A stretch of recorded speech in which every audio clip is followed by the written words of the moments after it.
KGF ನಗರಸಭೆಯ ವ್ಯಾಪ್ತಿಯಲ್ಲಿ ಬರ್ತಕ್ಕಂತ ಮಾರ್ಕೆಟಿನ ವಿಷಯಕ್ಕೆ ಸಂಬಂಧಪಟ್ಟಂಗೆ ಪೌರಾಡಳಿತ ನಿರ್ದೇಶಕರನ್ನ ಭೇಟಿಯಾಗಿ ಹುಲ್ಲು ಮಾರ್ಕೆಟ್ ಅಲ್ಲಿ ಹೊಸ ಸಂಕೀರ್ಣವನ್ನ ಕಟ್ಟೋದಕ್ಕೆ ಏನ್ ಪ್ರಯತ್ನ ಪಟ್ಟಿದ್ದಾರೆ ಅದು ಕಾನೂನು ಬಾಹಿರವಾಗಿದೆ.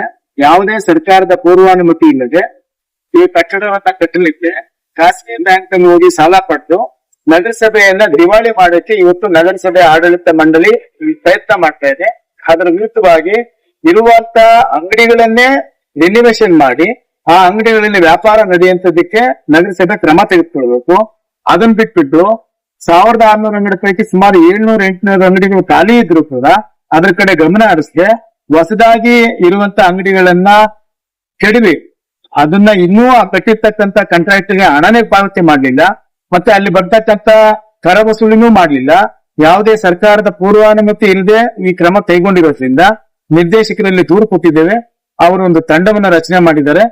ತಕ್ಷಣನೇ ನಾವು ಬಂದು ಅಲ್ಲಿ ಪರಿಶೀಲನೆ ಮಾಡಿ ಸೂಕ್ತ ಕ್ರಮ ತೆಗೆದುಕೊಳ್ತೀವಿ, ತನಿಖೆ ಮಾಡ್ತೀವಿ ಅಂತ ಅನ್ನುವಂತ ಭರವಸೆಯನ್ನು ಕೊಟ್ಟಿದ್ದಾರೆ.